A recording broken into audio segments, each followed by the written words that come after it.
I'm a pastor's kid. Pastor's kid, grew up in this church right here. A lot of you might know me, have seen me around. I'm married.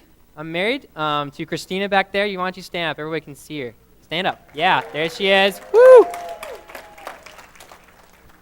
think we're on 7 months. Is that 7 months? We haven't got to a year. We're not big time yet, but we're working on it. Gonna get up there. Let's see. Oh, and I love soccer. Anybody else here like a soccer fan? Maybe not a lot of you, but I mean, I like soccer. I love soccer. It's my thing that I like to do. I've played it since I was 6, and actually currently I'm a coach for our club team at the school in Oregon. It's something I really like doing. Been a passion of mine. Let's see. Some more insight into me. Kind of getting more deep. I was kind of one of those people that really wasn't very good at anything. I was kind of mediocre at best at a lot of different things. Not to say that I'm not like depressed about it, but I'm just like, it wasn't like the top notch. I wasn't like, wow, that guy's the best of all things. Give you some examples. I played football in 7th grade, and that's the only year I played football ever. And if you can see me right now, I'm kind of a tiny guy. And if you imagine back in 7th grade, I was a lot more tiny, okay? And football is kind of a contact sport, just a little bit, and they just get a little bit of hugging on the field. So that was not my sport. I mean, I think a lot of people were afraid I was going to get snapped in half and die. So wasn't too good about that. I was kind of a little mediocre. Not my thing. Oh, another one is I played baseball. Not for very long. I played like t-ball pretty much, and got into Little League a little bit. And I remember one time specifically where I was playing a game, and I mean, I liked playing it, but I just wasn't very good. I'm not sure I ever swung the bat.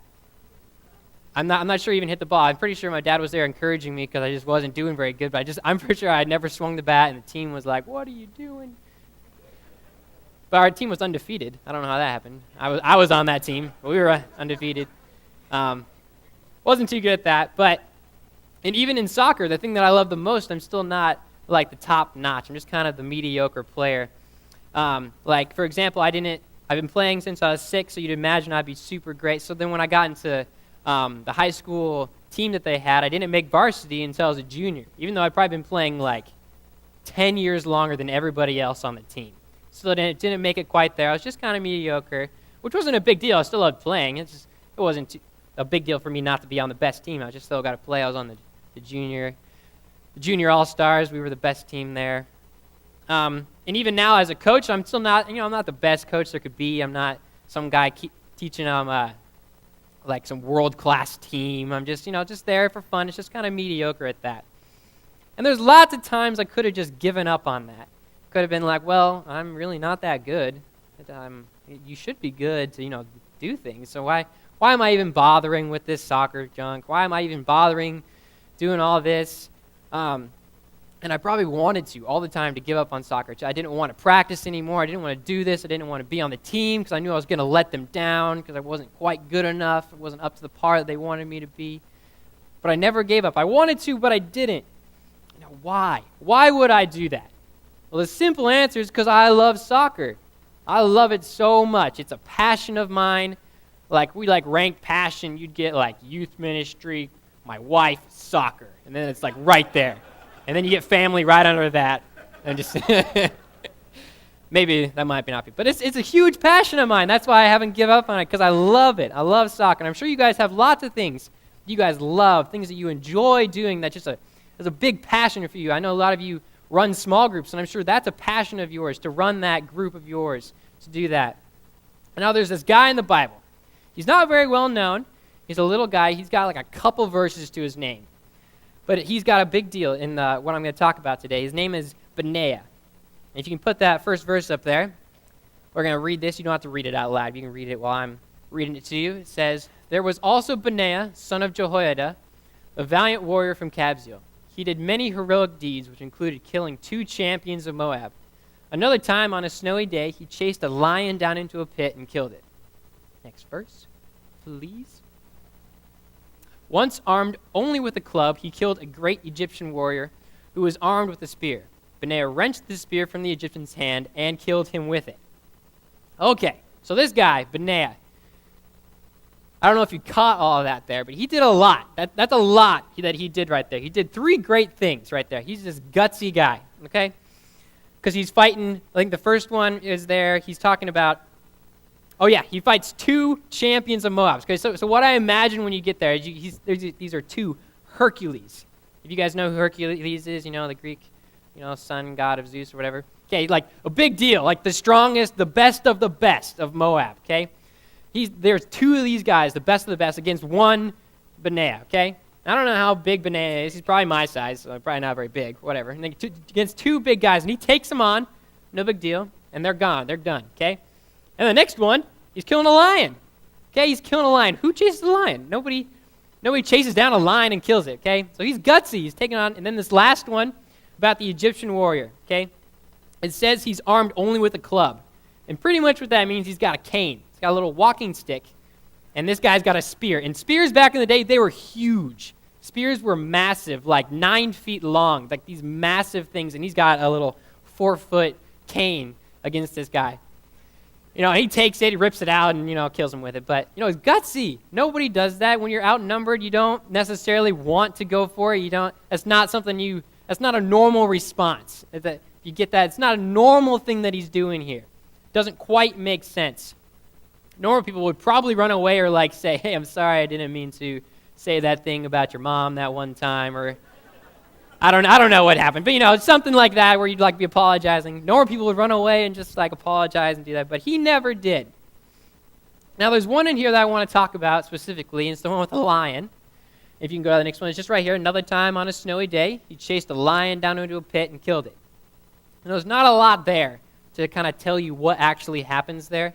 So I'm going to kind of depict what it could be like in my own story, okay? So you guys can kind of understand what's going on. Okay, so you get Benaiah. Imagine this empty field. You have some trees in the distance. Imagine this giant circle. That's what I kind of imagine, this giant circle, okay? And there's trees out of the distance, and Benaiah's just right there in the center, just chilling. I don't know what he's doing, but he's there, okay? And it's snowing. It's snowing a lot. There's snow covering the ground. It's just white. All you can see is white and then some green trees in the background. And Benaiah's probably wearing some fur boots, a fur coat, some gloves, everything to keep him warm. He's got all this warm fur stuff on, okay? And he's got a spear. Got a giant 9-foot spear. So a big spear in his hand. He's walking along, doing his thing, okay? So he's just doing his thing, and then he sees something in the distance. Sees this object that he doesn't quite know what it is. He sees something, and it's moving. But he doesn't know what it is yet, so he keeps on walking, doing his thing. And then he realizes that it's a lion, okay? And I'm sure at that same time, the lion realizes that there's a guy here with this massive spear. And at that point, their eyes lock, okay? So they're looking at each other right now. And this is when, their pupils will dilate, they get bigger, and then their muscles start to tense, and the adrenaline starts rushing, okay? So he's like, wow, that's a lion. That's 500 pounds of pure man-killing machine right there. That thing's pretty impressive, okay? So that's what happens. So he's like, whoa, all right? And in a classic movie or something like that, when you have a lion and a man, okay? Usually, the man sees the lion, oh no, runs, and then the lion's like, oh yes, jumps on him and eats him, that's what would happen. That's what I would imagine. Maybe not all the time, but that's what I would imagine, okay? But in this story, the lion runs, okay? For some reason, the lion runs. He's probably cold or something. I don't know. It's snowing. He's running away, okay? He's running. And this is kind of ridiculous in itself because a lion can run 35 miles per hour and jump 30 feet in one bound. But Benaiah is chasing this lion now, as it says. He chased it. Okay, so the lion's running, Benaiah is chasing him. And he's completely outmatched. There's no way he could keep up with this lion. I don't know how fast can Usain Bolt run? Does anyone know that? Anybody? What? Really? Wow. Okay, so if he was Usain Bolt, he'd get close to being the fastest of the line, okay? But he's not, obviously. So he's probably running, 20. I don't know how fast a man can run. That's pretty fast. That seems ridiculous to me. Okay, so he's chasing this lion that's completely outmatched. He has no chance. But, gets lucky, and the lion takes a misstep. He doesn't quite see. He's probably looking back at Benaiah and doesn't see this embankment here that he's going to slip down and fall into. And he's this 500 pounds lion, and he just falls down on this embankment. And what I mean by this embankment is, anyone ever been to Killer Hill? Killer Hill, or just imagine like a great sledding hill. If you don't know what that is, just a great sledding hill, like steep, like it's going to go fast, but it's not going to kill you. Like that kind of sledding hill, okay? This is what I imagine it would be. That's what I imagine this pit is. It's not like this manhole in the ground where it's just straight down, but it's just like this steep embankment, and it goes into a cave, okay? So it's like a pit, cave type deal, okay? So the lion falls down in there, probably rolls down, lands on his feet, because he's a cat, and they land on their feet all the time. So he's down in there, and Benaiah runs over, and he's down on the edge of that embankment. He's looking down, and it's dark. It's snowing, it's cloudy. All he sees is yellow eyes. Let's just imagine he's just seeing the yellow eyes of the lion. That's all he's seeing down in there. And normal people don't chase lions. This is not what they do. People don't chase lions. Like, if you're watching a film right now when he's on the edge, what you'd expect and hope, probably, is that Benaiah, he walks away. He's just like, oh, okay. Lion's down there, no big deal. Take him a while to get out. So he starts walking away, doing his thing. But in this movie, he turns, he takes a running start down towards the thing. He's running, doing his thing, and then he jumps. And in this movie, he probably goes into slow motion. It goes on to, as you want to see cars where Lightning McQueen's jumping and he gets his tongue going on, doing his thing. Okay, so he's jumping, got his tongue out, he's got his spear in hand, okay, because he's going down in for the charge. He's going to go down there and take it out, okay? So he's going slow time, is doing that thing, slow motion, jumping down in there. This is an intense moment in this movie if we're watching, okay? This is very intense. Slow motion, you're just seeing these yellow eyes with him, his face all stern, ready to do his thing. And then what happens is he just disappears into the darkness, okay? Because it's dark. So that's what you see. It's just darkness. And the Bible keeps it PG. It doesn't say what happens. It just says, they fight. Well, it just says they killed him. But what you'd hear at the beginning is you'd hear nothing, okay? As soon as he gets in there, it would be complete silence, because that would make it a good movie. You got to have the suspense. So it'd be silent for a second. And you'd be thinking, what's going on? But then you would hear this deafening roar in the pit. It was just this massive lion roar. Huge, like terrifying roar. And then you'd hear this blood-curdling cry from Benaiah as they're fighting. It would pierce your soul. That kind of cry. And they're just both, screaming at each other. And they're both fighting. You just hear, you hear the clang of his spear on the ground. You hear the scratching from the lion on Benaiah and on the ground. You hear all these commotions, loud noises, and fighting. And then it's silent again. To build that suspense back up, it's silent again. And what you would expect to see next, you'd expect to see the lion strut out, do his thing. He's the king now. He'd be singing the Lion King song, I'm going to be the king, or however it goes, I just can't wait to be king. That's it, that one, okay? So he does that, he sings that song because he's obviously Simba or something. But that's not what happens, okay? So Benaiah starts climbing out, okay? So he climbs up this steep hill. It's kind of hard to climb that steep embankment. So he's climbing out. What you see on him is you see this blood is just dripping off of him onto the fresh snow. He's got crisscrosses of claw marks on his chest and on his spear arm. So he's cut up and bloodied, but he won. He killed the lion, okay? Now, if that explains it to you kind of what happened a little bit better than that, I hope so. That's kind of what happened. But why tell you this story? Why does this matter? I mean, it's a nice story. It's kind of cool. It's interesting to tell you what would happen in this day. But why tell you? Well, first, because it's just a great story. The Bible is full of great stories that are short and concise that you just really don't know exactly what happened. So to kind of bring it out into your imagination to show you how great the Bible is at telling stories. So that's one thing. And another thing, because this is a ridiculous story. It's ridiculous. Nobody chases a lion. Nobody. I mean, especially not with a spear. I mean, nowadays we have guns that might be more like a thing people do, but nobody chases a lion. And there's so many times when Benaiah could have turned around and just said, you know what, it's not a big deal. This is the lion here we're talking about. I'm just a man. I have no chance. He could have just done that and just said, okay, I'm done. Like when he first sees a lion and he realizes, I'm not Usain Bolt. I can't chase this guy down. He could have just said, no big deal. He's running away. I'll just hide down and hope he doesn't see me. And then when he's on the embankment and he's staring down, realizing he's down in this pit that's going to take the lion a long time to get out, could have said, no big deal. I won't even do that. But he never did. He never gave up. He always chased down this lion, took it out, took that leap of faith up onto the embankment, down into the pit, and took out that lion. Okay? He never gave up. And he did get rewarded for this. If you guys know who David is in the Bible, he's kind of a big deal. I think he might be part of the lineage of Jesus, one of those big deal guys. But he had this group of bodyguards, and it was called his 30 Mighty Men. Okay?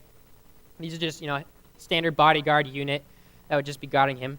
And David hears about all this stuff, and you keep going in the verses, it would talk about how David appointed him the captain of his bodyguard. And pretty much what that would be today is like having that, he would be like the head of the national security. Is that what Secret Service, that's what I want to say. Head of the Secret Service for the president, okay? He's like the top-notch guy, which is where I'd want him to. This guy doesn't back down. He's not going to give up. He's going to make sure I'm safe and protected. That's exactly where I'd want him. So he gets rewarded for doing this stuff and all that. And if we bring this back a little bit, back to me and soccer and how much I love it, I never gave up on it. I never gave up. Never did that. And I've gotten rewarded. I've become a coach for my college, and I've done a little bit more than that. But I've never given up on it. I've never given up on my dream, the thing that I love, the passion that I have. And I'm sure you guys, like I said, I'm sure you guys have dreams. You have passions, things that you love to do. And more than that, just like when times are tough, I would encourage you to not give up. To not give up on what God has called you to do, what you know is right. To not give up when things are tough, when you don't have enough money to pay for something, when, maybe a death happens in the family, things don't go the way they're supposed to do in our own minds. Don't give up. When you're not sure what the next step is, maybe you are going into college, and you're not sure where you're supposed to go. What am I supposed to do? Maybe you're out of college, and don't know what you're supposed to do. Where am I supposed to go? Don't give up. Don't just say, it doesn't matter. Nothing matters now. I did my thing, and I don't know what to do now. Why should I keep going? Don't give up. Like I said, maybe your finances are not what they used to be. Maybe they used to be good. Now times have gotten tough, and you're just saying, I can't do this anymore. I can't do it. I'm going to lay everything down and run away. I'm going to get out of the country, do your own thing. Don't give up. Don't give up. Maybe you're like me, and you were mediocre. Or maybe you just didn't think you were good enough. You don't think that you can make it. Everybody else is better. I am not the best that there can be in the eyes of this world. Why should I keep going? Why do my talents that mean nothing matter? Don't give up. Now, there's this saying that the greater the risk, the greater the reward. And it's an accurate statement. Just like in this story, Benaiah chases down this lion. He kills that Egyptian. He kills the 2 Hercules. He does so many things that are so full of risk. He could have died every single time. But he did what he had to do. And he got rewarded for it. He became the best of the best. He was a nobody before. And he got rewarded. David saw that and put him at the top. And God will carry you through. God will always carry you through. So when I'm telling you not to give up, it's not like you're doing this all by yourself, because that would be silly, because then you couldn't, because we can't do it all by ourselves. But God is there. He is literally standing right next to you. He's literally inside every single one of you right now, cheering you on. Every time you're going through something tough, every time you're going through something great, he's there cheering you on, saying, you got this. I'm right here. I'm pretty much doing all the work, so you got this. No big deal. He's there. He's got your back. He's always got your back. There's no reason to ever, ever give up. And most importantly, don't give up on what God has called you to do. I know all of you have been called to something specific, and maybe you're not sure what that is yet, or maybe you don't have quite the full picture, and God likes to do that. He doesn't like to tell you right away. He's mischievous in that way. But don't give up. Don't just say, God, I don't know, so I'm just not going to do it. That's silly. You just got to keep with it. Don't give up on what God has called you to do. It's going to take work. It's going to take work, but he will be faithful to bring you where he wants you to be. I pray that you would be faithful to him. Don't give up on God, because he won't give up on you. Now, Jesus, I pray that we remember this today, to never give up. Never give up on our dreams and our passions. Never give up on what you have called us to do. I pray that you would show us what you have called us to do, what it is, exactly what you want us to do. Give us a clear vision of that. And I pray if people are going through a hard time, that you would encourage them. Encourage them and remind them that you were right there beside them, cheering them on. God, I pray that we would never give up and remember to follow what you want us to do and remember how great you are. I pray all this in Jesus' name. Amen.